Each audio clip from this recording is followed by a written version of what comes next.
네, 오늘 말씀 느헤미야 10장 28절에서 39절 말씀으로 구별된 삶이라는 제목으로 말씀 전하고자 합니다. 느헤미야 9장까지 우리가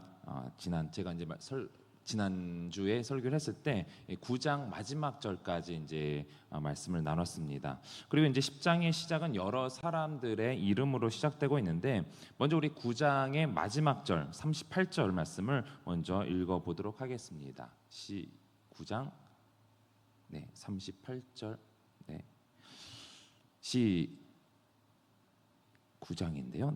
9장 38절 제가 읽어드리겠습니다. 우리가 이 모든 일로 말미암아 이제 견고한 언약을 세워 기록하고 우리의 방백들과 레위 사람들과 제사장들이 다 임봉하나이다 하였느니라. 아멘.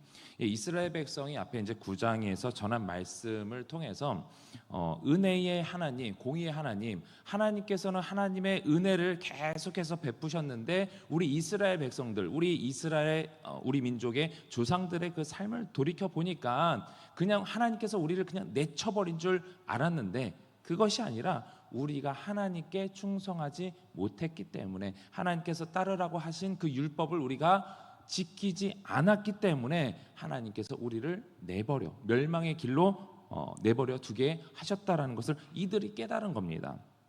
그렇기 때문에 그런 하나님은 하나님의 뜻대로 할 수밖에 없었음을 이들이 깨닫고, 공의의 하나님을 깨닫고 이들이 회개하면서 우리가 잘못했습니다, 이제는 우리가 하나님께로 돌아가겠습니다, 순수한 마음으로 우리가 하나님의 말씀을, 율법을 지키겠습니다 라고 다짐하는 상황입니다. 9장 38절이 그렇게 말씀을 전하고 있고, 그러면서 자기의 이름을 걸고 내가 이것을 지키겠습니다, 제사장부터 레위 자손들부터 모든 백성들이 다 그렇게 하는 것입니다.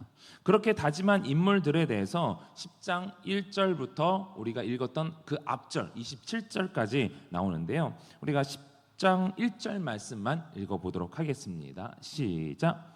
그 임봉한 자는 하가랴의 아들 총독 느헤미야와 시드기야.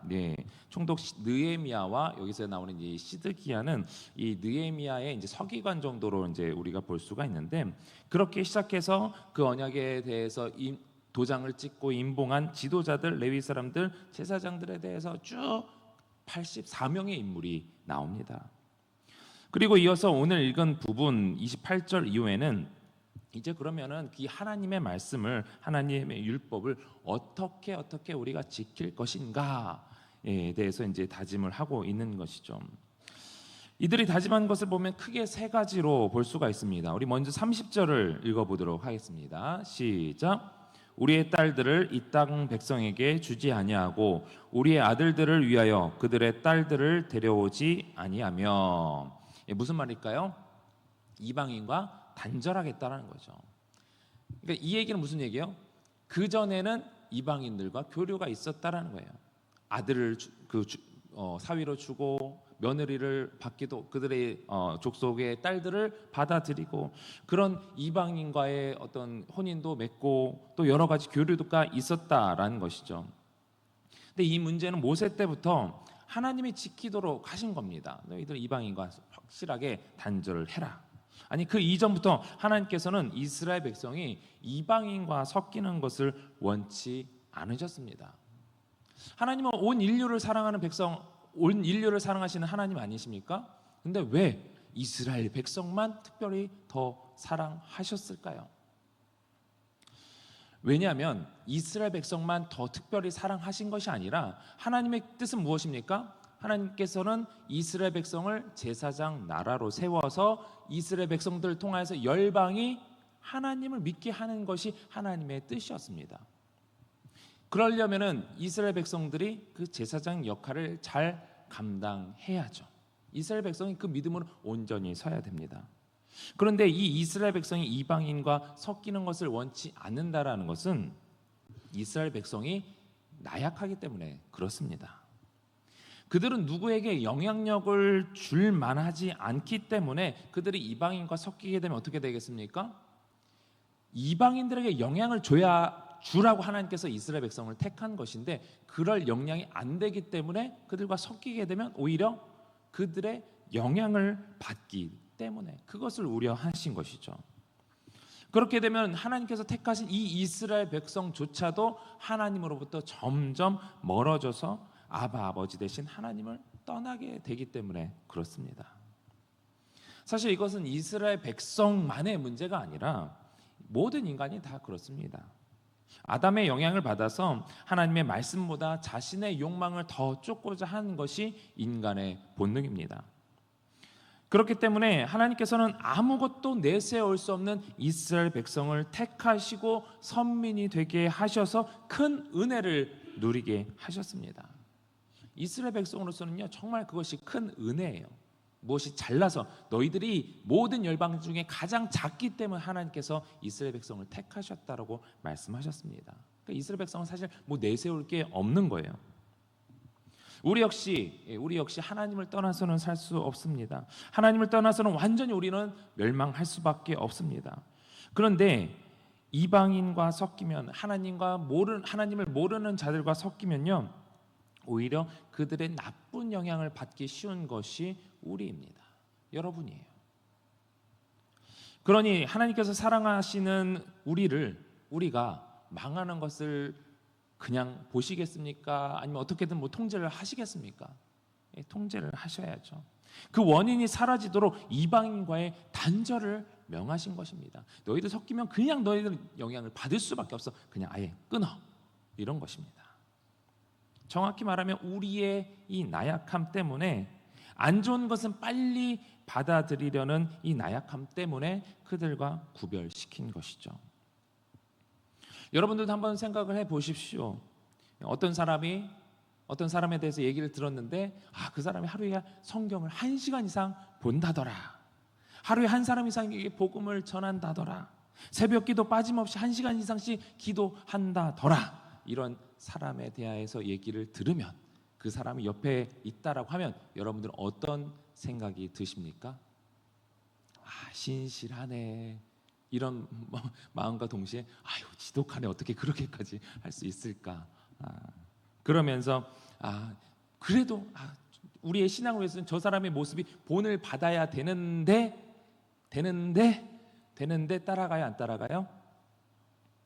따라가면 대단하신 분입니다. 예. 열정이 있으신 분이에요. 아직 하나님께서 주신 그 은혜의 열정으로 충만하신 분이에요. 근데 우리는 열심히 하는구나 라고만 우리는 생각을 하죠. 그런데 우리가 다른 것에 보내는 시간을 보면요, 핸드폰을 보고 TV를 보고, 또는 백화점에서 쇼핑하는 시간, 수다 떠는 시간, 또 여러 가지 내가 하고 싶은 거, 남자 같은 경우 이제 스포츠를 하고 여러 가지 여자는 또 여자 나름대로 즐기는 것들이 있지 않겠습니까? 그거 왜 하죠? 누가 이렇게 가르쳐 줬나요? 이걸 꼭 해야만 합니다. 물론 그런 것도 있겠지만 사실 자기가 마음이 동하지 않으면 안 해요. 왜 하는 거예요? 내가 좋으니까, 재밌으니까. 누가 가르치지 않아도 내가 시간을 내서라도 합니다. 좋으니까. 여러분 혹시 누가 신앙생활 열심히 한대, 기도한대, 그러면 어떻게 그렇게 1시간 이상 할 수 있을까? 방법이 뭐야? 언제, 어디서, 어떻게 기도해? 이렇게 이렇게 자세하게 물어보신 적이 있으십니까? 별로 없죠. 어떻게 성경을 암송 열심히 많이 외웠어요. 그럼 어떻게 그걸 외워? 방법이 뭐야? 묵상을 막 하면서 하나님의 은혜를 나눕니다. 아니, 그 방법이 뭐야? 스스로 우리가 방법을 찾으려고 애쓰기보다 누군가 의해서 할 수는 있겠지만, 내 스스로 이것을 내가 정말 즐기기 때문에 하기가 쉽지 않다라는 것입니다. 거룩한 습관은 이렇게 외면당함에도 불구하고 이방인의 습관은 항상 우리의 관심을 끕니다. 이방인의 습관이 그런 거예요. 재밌습니다. 하면 다 좋은 거예요. 근데 이스라엘 당시에 이스라엘이들에게 주셨던 하나님의 율법이 무엇이었습니까? 다 보면요, 여러분 레위기 읽어보시면 여러분들도 조시잖아요. 레위기의 내용이 뭐예요? 너희들이 절기를 지켜라, 너희가 제사를 지켜라, 제사를 지킬 때 어떻게 지켜라, 양을 잡고 피를 흘리고 제사를 드리고, 다 이런 겁니다. 읽다 보면요, 한 장 읽고 이랬구나, 두 장 읽고 또 이렇구나, 세 장 읽으면 또 이런데 하다가 좋은 게 레위기예요, 출애굽기예요. 그러니 이방인의 그런 가운데 이방인의 문화가 들어오면 새로운 것 그 자체로 이스라엘 민족들은 즐길 수밖에 없죠. 쉽게 물드는 겁니다. 그러나 그것이 옳은 길입니까? 아닙니까? 아니에요. 오히려 우리를 파멸로 인도하는 길입니다. 하나님으로부터 멀어지게 하는 길입니다. 그러니 하나님께서는 그런 환경을 아예 만들지 말아라. 우리 역시 쉽게 그렇게 영향을 받을 수 있는 사람들입니다. 그러나 감사한 것은요, 우리가 구약 시대를 사는 것이 아니라 신약 시대를 살고 있는 것이죠. 예수 그리스도의 그 십자가의 은혜를 누리고 성령님이 함께하여 주셔서 우리를 도우시고 우리의 필요한 것을 때마다 기도해 주시고 응답해 주시는 그 성령님이 우리와 함께 하시기 때문에 내 힘으로는 그 모든 상황을, 그 유혹을 이겨낼 수 없어요. 그러나 성령님이 함께 하시기 때문에 내가 잘못된 길로 갔을 때 성우가, 아무개야, 이것이 잘못된 길이지 않냐? 깨닫게 해주시는 거예요. 그래서 우리가 하나님께 집중할 때, 하나님 말씀을 묵상할 때 우리가 옳은 길로 가고 있는지 아닌지를 우리는 말씀을 통해서, 성령님을 통해서 깨달아 알 수 있는 것이죠. 근데 구약 시대는 그것이 모세나 선지자를 통해서가 아니라고 한다면 개인 스스로는 그것이 정말 쉽지 않았던 것입니다. 그렇게 우리 역시 내 힘이 아닌 오직 예수 그리스도의 능력으로 예수님께서 사탄의 모든 유혹을 다 물리치셨던 것처럼 예수님만 이기신 것이 아니에요. 그 말씀을 보여주시는 것은 너희도 그 사탄이 그 대표적으로 보였던 그 세 가지 유혹들을 다 이겨낼 수 있다라는 본보기로 예수님께서 우리에게 그 말씀을 주신 것입니다. 그렇기 때문에 우리 역시 주님과 동행할 때, 주님을 의지할 때 그 모든 것을 이길 힘이 있는 줄 믿으시기 바랍니다. 오히려 이방인들에게, 예수 그리스도를 알지 못하는 자들에게 선한 영향력, 이 복음의 메시지를 전할 수 있는 것이 우리 그리스도인들입니다. 전도팀 왜 매일 나갑니까? 맨날 핍박 당해요. 도대체 왜 이렇게 주지 말라는데 전도지 왜 주냐고 그렇게 핍박 당합니다. 왜 나가요? 그런데 그런 핍박보다 하나님께서 주시는 그 은혜가 많기 때문에, 더 크기 때문에, 내가 받은 그 큰 은혜에 비하면 저 사람들이 나 손가락질 하는 거 그 별 의미가 없다라는 거예요. 상관없다라는 거예요. 그러므로 우리는 세상에 나가서 세상에 속하되 세상과는 구별된 삶을 살아야 하는 것입니다. 그것이 가능하기 때문에 예수님께서 우리를 세상에 보내신 것인 줄 믿습니다. 이어서 우리 오늘 본문 31절을 읽어보도록 하겠습니다. 시작. 혹시 이 땅 백성이 안식일에 물품이나 온갖 곡물을 가져다가 팔려고 할지라도 우리가 안식일이나 성일에는 그들에게서 사지 않겠고 일곱째 해마다 땅을 쉬게 하고 모든 빚을 탕감하리라 하였고. 아멘. 31절은요, 안식일, 안식년을 거룩하게 지키라는 것입니다. 거룩하다라는 것이 무엇입니까? 많이 들어보셨죠? 거룩하다, 구별되었다라는 뜻이죠. 그래서 거룩한 제사를 드린다라는 것은 다른 것과, 이 세상의 다른 것과 구별된 것을 하나님께 드리는 제사입니다. 거룩하신 하나님은 이 땅의 만물 그 어느 것과도 비교할 수 없는, 구별되는 창조주 그 하나님을 우리는 거룩하신 하나님이라고 합니다. 그러면 거룩한 백성은 그 하나님께서 친히 구별하는 백성, 알곡과 가라지처럼 하나님의 자신의 백성으로 구별된 백성들입니다. 그렇다면 이 안식일을 거룩하게 지키라라는 것은 일주일의 그 다른 날과 다르게 구별해서 지키라는 것이죠. 이 안식일에 물건을 사고 파는 사실은요, 이 느헤미야 13장에 보면은 이제 발견이 되는데, 당시에 이 같은 일이 비일비재했던 것 같아요. 안식일이고 평일이고 그냥 상관없이 그냥 자기 마음대로 살았던 것이죠. 사실 이스라엘은 여러 가지 자체적으로 생산해낸 어떤 물품이 별로 없습니다. 그렇기 때문에 그 부족한 부분들은요, 이방인들과의 교류를 통해서, 무역을 통해서 얻을 수밖에 없었습니다. 그러다 보니까 이방인 상인들 역시 예루살렘까지 출입을 하게 되었고, 심지어 안식일에까지 이런 상회 행위를 했던 것이었습니다. 이렇게 안식일에도 다른 날과 똑같이 물건을 살 수 있으니까 이스라엘 백성 입장에서는 안식일이 다른 날과 뭐 특별하게 구별된 날이 아니었던 것이죠. 오늘날에도 우리가 생각을 해볼 때 이 주일로 승화된 안식일, 이 주일날 여러분 이렇게 아무 생각 없이 물건 사시죠? 네, 그 고개를 끄덕이십니다.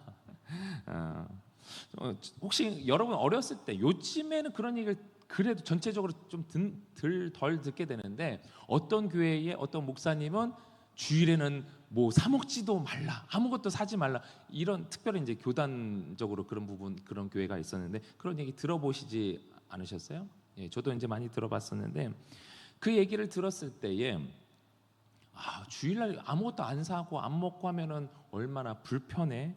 그 정도 좀 사고, 애들에게, 특히 이제 교회 학교에서는 애들에게 먹을 거 사줄 수 있잖아, 뭐 이렇게 좀 제 편협된 생각으로 했던 그런 적이 있었습니다. 왜 고리타분하게 꼭 그렇게 해야만 할까? 예수 안에서 우리가 모든 것을 자유할 수 있는데, 이런 생각을 했었던 적이 있었는데, 그때 생각을 해보면 저도 이제 이방인적인 사고를 가지고 있었던 거죠. 그런데 그 교회, 이제 기독교에서도 신앙이 좀 진보적인 신앙이 있고, 또 이제 보수적인 신앙이 있지 않습니까? 진보는 진보대로, 또 보수는 보수대로 각각의 그 역할이 있습니다. 보수가 있기 때문에 그 계속해서 지켜야 할 것들을 계속해서 붙들어 가는 거예요. 그러니까 주일을 그렇게 꼭 지켜야 된다라고 하는 것은요, 주일은 정말 하나님께서 우리에게 구별하라고 주신 날이다, 그것을 우리가 꼭 지켜야 된다, 생각을 해야 된다라는 것을, 그 정신을 갖게 해 주시는 거죠. 해 주는 거죠. 그런데 우리가 마음대로 그렇게 생각을 해버리면 어떻게 됩니까? 사실 이 현대 사회에서는 돈을 안 쓰기가, 주일날에도 돈을 안 쓰기가 정말 쉽지 않아요. 그러나 최소한으로는 할 수 있죠. 그것이 어떤 겁니까? 그러니까 미리 준비한다라는 거예요. 애들 간식, 주일날 사줄 수 있지만 미리 토요일날, 금요일날 사 놓을 수 있죠. 그렇게 함으로써 어떻게 하는 겁니까? 주일을 준비하는 거예요. 주일날 당일날 허겁지겁, 내가 물론 머릿속으로는 계획을 하고 있겠지만 허겁지겁 하는 것보다는, 하나님, 주일날 사랑하는 우리 아이들, 그 아이들을 위해서 내가 이렇게 지금 준비합니다 하는 것과, 얘들아 가자 하면서 다 이렇게 바로 사주는 것과, 하나님께서 어떤 것을 더 높이 보실까요? 그리고 아이들 입장에서는 또 무엇을 배울 수 있을까요? 하나를 준비하더라도 내가 너희들 위해서 기도하는 마음으로 이렇게 준비했단다. 주일은 거룩하게 지키는 거야. 작은 하나부터 그런 가르침이 시작되는 거예요. 주일날 돈을 쓰지 말라는 것이 아닙니다. 그 주일의 의미를 우리가 생각하려면 사실 그런 부분들이, 그런 노력들이 필요하다는 것이죠. 바리새인처럼, 유대인처럼 율법적으로 지키라, 율법을 안 지키는 사람들 너 왜 그렇게 정죄하라는 이런 차원에서 우리가 이런 것들을 지키라는 것이 아니라, 그렇게 함으로써 주일이 주님의 날, 말 그대로 주님의 날이라는 것을 우리가 확실하게 구별할 수 있고, 그것을 내가 생각할 때에, 의식하고 있을 때에 내가 그 거룩한 날을 거룩하게 지킬 수 있는 것입니다. 사실 우리는 주일 그러지만 그날이 거룩한 날이구나 그냥 이렇게 막연하게 생각하지만, 그렇게 그 거룩한 날을 위해서 내가 거룩한 삶을 살아야 한다? 사실 제가 볼 때는 저조차도 그런 의식이 사실 많이 사라졌습니다. 이런 작은 것 하나가, 그 습관이 우리를 거룩하게 만드는 것이고요, 우리의 생각이 우리 자신을 거룩하게 만드는 것이고, 그렇게 거룩한 우리의 삶을 통해서 하나님과 더욱 거룩하신 하나님과 더욱더 친밀하게 되는 줄 믿습니다. 여러분들이 그 작은 것 하나, 내가 거룩한 이 땅과 이방인의 어떤 문화와 세상의 것과 조금이라도 내가 구별될 수 있는 부분이 있다라고 한다면, 하나씩 여러분들이 그런 부분들을 정할 수 있다면, 율법적으로 정하는 것이 아니라 내가 그 거룩한 날을 지키기 위해서 하나를 정할 수 있다면 지키는 것이 우리의 신앙에 있어서 여러모로 도움이 되는 것입니다. 이어서 오늘 본문 32절을 또 읽어보도록 하겠습니다. 시작. 우리가 또 스스로 규례를 정하기를 해마다 각기 세겔의 3분의 1을 수납하여 하나님의 전을 위하여 쓰게 하되. 아멘. 이 출애굽기 30장에 보게 되면은 20세 이상 된 모든 백성들이 이 생명의 속전으로서 이 반세계를 바치게 했던 그런 예전에 그렇게 행했던 적이 있습니다. 이 돈을 이제 성막 건물을 제작하는 비용으로 이제 사용은 됐지만, 정기적으로 계속해서 너희들이 이것을 지켜야 된다라고 보지는 않고 있습니다. 그렇지만 이제 후대에 이제 매년 이런 정기적으로 이 성전세 명목으로 일정하게 이제 정해진 것 같고, 예수님 당시에는 이 성전세 마태복음 17장에 보면은 반세겔 내는 것이 이 본문에 마태복음에서도 나오고 있습니다. 그렇지만 이들이 여기서 자발적으로 각기 세겔의 3분의 1을 수납하여 하나님의 전을 위하여 쓰게 하자라고 이들이 다짐하는 것을 볼 수가 있는데, 이들이 이 말씀을 통해서 의미하는 바가 무엇이냐? 하나님의 전이 얼마나 소중한지, 그것을 통해서 이 공동체가 또 하나님의 임재가 어떻게 이루어지는지 이들은 깨달은 것입니다. 그렇기 때문에 그것을 위해서 각자의 노력이 필요하다는 겁니다. 헌신과 헌물이 필요하다는 것이죠. 그 이후에 이제 33절에서 39절은 각각 우리가 하나씩 이제 살펴볼 수가 있습니다. 11조에 대해서도 언급을 하고 있고요. 첫 예물에 대해서도 언급을 하고 있습니다. 그리고 그것이 무슨 용도로 사용되는지에 대해서도 살펴볼 수가 있습니다.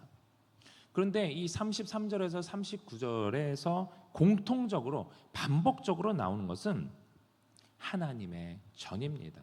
성전.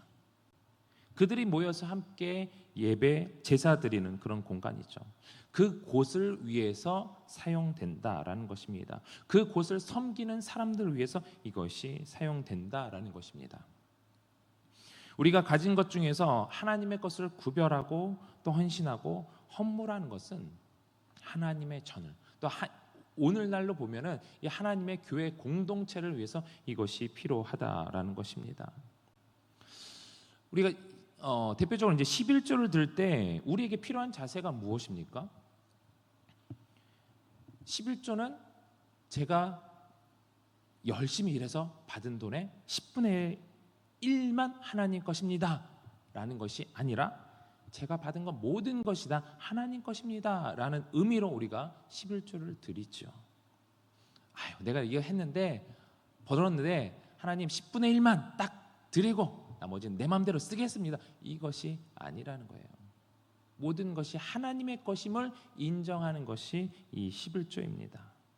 그리고 그 나머지도 우리가 구별되게 사용해야 되는 것입니다. 내 것이니까 내 마음대로가 아니라, 물론 우리의 자녀를 위해서, 우리 가정을 위해서, 또 여러 가지 또 다른 필요한 곳에 흘려보내시겠지만 내 것이 아니라 하나님의 것임을 인지하면서 이것이 어떻게 사용되어야 옳습니까? 늘 기도하는 마음으로 그렇게 재정에 있어서도 구별된 모습이 필요하다라는 것입니다. 성경은 이렇게 우리의 헌물뿐만 아니라 또한 34절, 35절을 보면은 해마다 정한 시기에 제단에 땔감을 가져오는 일을 가문별로, 가문마다 어떤 가문, 이 가문, 다음에는 어떤 가문, 이렇게 순서대로 이 제단에 땔감을 가져오는 일을 맡게 해서 주의 전을 위해 이것이 쓰이게 했습니다. 헌신을 요구하는 것이죠. 하나님께서는 돈이 없어서 능력이 없어서 우리에게 헌물과 헌신을 요구하는 것이 아닙니다. 우리의 헌물과 헌신은 하나님의 전을 향하게 하고 하나님을 향하게 하는 것입니다. 우리가 이방인을 바라보는 것이 아니라 오직 하나님께 나아가도록 우리의 시선이 하나님께만 집중될 수 있도록 하는 것이에요. 그것이 하나님의 뜻입니다. 하나님의 뜻이 무엇인지, 하나님께서 세우신 이 백성들을 통한 하나님의 공동체를 향한 하나님의 뜻이 무엇인지 온전히 하나님의 뜻에 집중하도록 하시는 것이죠. 그래서 자신의 백성이 구별되어서 멸망의 길로 가는 것이 아니라 오직 주님과 함께 생명의 길로 나아갈 수 있게 하시는 것이 하나님의 뜻인 줄 믿으시기 바랍니다. 오늘 본문의 말씀을 요약하면요, 이방인과 완전히 단절하는 것은 이방인과 구별, 그리고 하나님의 백성으로서의 구별을 의미하는 것으로 나를 구별하는 거예요. 내 삶을 구별하는 겁니다. 그리고 두 번째로 안식일을 철저히 지켰다라는 것은 날의 구별을 의미합니다. 날, 하나님께서 주신 거룩한 날, 시간의 구별을 해야 된다라는 것이죠. 마지막으로 하나님께 헌신 헌물했다는 것은 하나님의 것을 구별하는 것, 재정의 구별이죠. 나를 구별하고 나에게 주어진 이 시간을 구별하고 나에게 주어진 이 재정을 구별하는 것, 이것이 이 세상을 살아가는데 세상과 구별된, 세상에 속해 있지만 그 속에서 우리가 구별된 삶을 살아가기 위해 꼭 필요한 것인 줄 믿으시기 바랍니다. 오늘날 우리는 포스트 모더니즘 시대를 살고 있습니다. 그 어떤 것도 절대적인 것이 없다라고 주장하는 이 상황에서 내 생각이 옳다? 당신의 생각이 옳다? 그럼 우리 싸우지 말고 그래, 우리 함께 연합하자. 다 그냥 모든 것이 다 옳다라고 인정해 버리는 거예요. 왜냐하면 싸우니까. 다른 종교에서, 단체에서 기독교의 연합을 하려고 합니다. 좋은 의미로, 야, 우리가 함께 사는 거 좋지 않냐? 연합하는 거 좋지 않냐? 근데 기독교는 어떻게 합니까? 그들과 어울릴 수는 있어요. 그러나 우리의 핵심 가치는 절대로 섞일 수가 없는 거예요. 그리고 그들과 함께 섞이게 되는 순간 우리는 무엇이 옳고 그른지 사실 판단하기가 쉽지 않게 됩니다. 그래서 기독교에서의 연합은요, 그러니까 그리스도인 공동체와 다른 공동체와의 연합은 사실 파멸을 의미합니다. 예수 그리스도를 통한 구원만이 절대적인데 연합은요, 이 절대적인 것을 무너뜨리게 만드는 것이죠. 이스라엘이 왜 망했습니까? 이방인과 연합해서 망했습니다. 그들의 습관을 받아들이고 그들의 문화를 받아들이고 결국에 그들의 이방신까지 받아들여서 멸망했던 거예요. 그렇기 때문에 하나님께서는 철저하게 구별된 삶, 너 자신, 그리고 시간, 그리고 우리의 체정. 요한복음 14장 6절과 사도행전 4장 22절은 이렇게 말씀합니다. 우리 차례대로 읽어보겠습니다. 시작. 예수께서 이르시되 내가 곧 길이요 진리요 생명이니 나로 말미암지 않고는 아버지께로 올 자가, 사도행전 4장, 다른 이로서는 구원을 얻을 수 없나니 천하 인간의 구원을 얻을 만한 다른 이름을 우리에게 주신 일이 없음이라 하였더라. 아멘. 오직 성경을 보면 오직이란 단어가 너무나 많이 나와요. 그거밖에 없다는 거예요. 예수님밖에 없다라는 것입니다. 이것이 고리타분합니까? 우리에게 영원한 생명, 유일한 길을 가르쳐주는 이 진리가 다른 것과 연합할 만합니까? 절대로 연합할 수 없습니다. 섞일 수가 없는 거예요. 우리가 고지식할 때는요, 분명 그럴 만한 이유가 있습니다. 지킬 만한 그것이 있기 때문에 우리는 고지식할 수밖에 없어요. 다른 것과 구별된 그 분명한 이유가 있기 때문에 우리는 그것을 지키기 위해서는 때로는 배타적으로 될 수밖에 없는 것입니다.